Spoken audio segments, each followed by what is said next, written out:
میرے نبی پاک علیہ السلام نے فرمایا جس کے ذمے بہنیں لگ گئی، جس کے ذمے بہنیں جس کے ذمے لگ گئی، باپ کمزور ہو گیا یا باپ انتقال کر گیا، جس کے ذمے بہنوں کی ڈیوٹی لگ گئی، محبوب فرمانے لگے اس نے 3 بہنوں کی اچھی پرورش کی، اچھا ادب سکھایا اور عزت کے ساتھ رخصت کر دیا، یا 2 بہنیں اس کے ذمے لگی، اس نے آداب سکھائے، یہ ابو داؤد شریف ہے، ابن ماجہ ہے، اور پھر ان کو رخصت کر دیا عزت کے ساتھ۔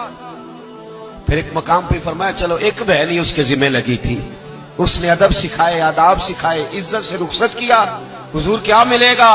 فرمایا باقی نیکیوں والوں کو ثواب ملے گا،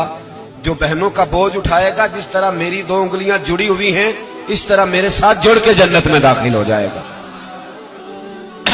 ابھی اس حق کا تعین کس نے کیا؟ نبی پاک صلی اللہ علیہ وسلم۔ اب اگر کہیں یہ کہا جائے کہ بس بھئی صحیح ہو گیا، تمہارا کیا کام ہے، تمہاری کوئی ذمہ داری ہے، تم نے کوئی ٹھیکہ اٹھایا ہوا ہے، تم کوئی زیادہ سیانے ہو، تم کوئی زیادہ سمجھدار ہو، تو اسے کہا جائے گا ذرا ٹھہر جا،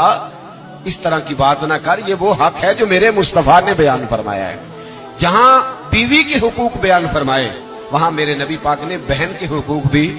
بیان فرمائے۔ دیکھیے نا، جناب ام ہانی حضرت علی کی سگی ہمشیرہ تھی،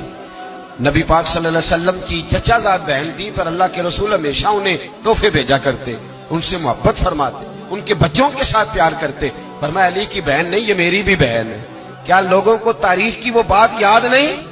آج میں نے دیکھا ہے بھائی کے پاس شاہ خرچیوں کے لیے بڑے پیسے ہوتے ہیں، بھائی کے پاس بڑا سرمایہ ہے، جب شاہ خرچیاں کرنی ہو، سال کے بعد 2-3 چکر کاغان نران کے بھی لگانے ہو، تو اس کے پاس روپیہ ہے، پیسہ ہے، اور اگر اس کی اماں کہہ دے کہ بیٹا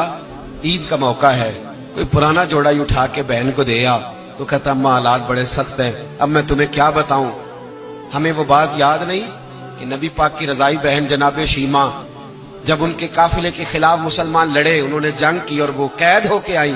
تو حضرت ابو ہریرہ سے کہنے لگی جا کے مصطفیٰ کریم کو بتاؤ میں تمہاری بہن ہوں۔ حضرت ابو ہریرہ کہتے ہیں میں بی بی کا پرانا دوپٹہ دیکھتا، اس کی کیفیات دیکھتا، پھر جملے دیکھتا، مجھے سمجھ نہ آتی، تو میں نے جا کے حضور سے کہا کوئی شیمہ نام کی بی بی ہے؟ تو کہتے ہیں ابھی میں نے جملے بھی پورے ادا نہیں کیے، نبی پاک ممبر سے اٹھ کے کھڑے ہو گئے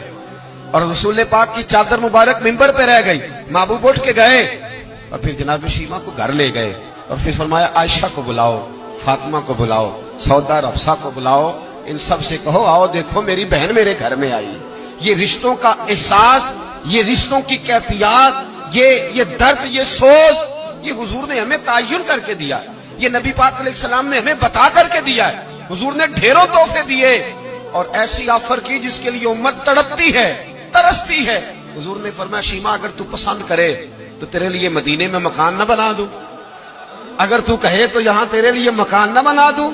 جہاں 70,000 فرشتے روز سلامی دینے آتے۔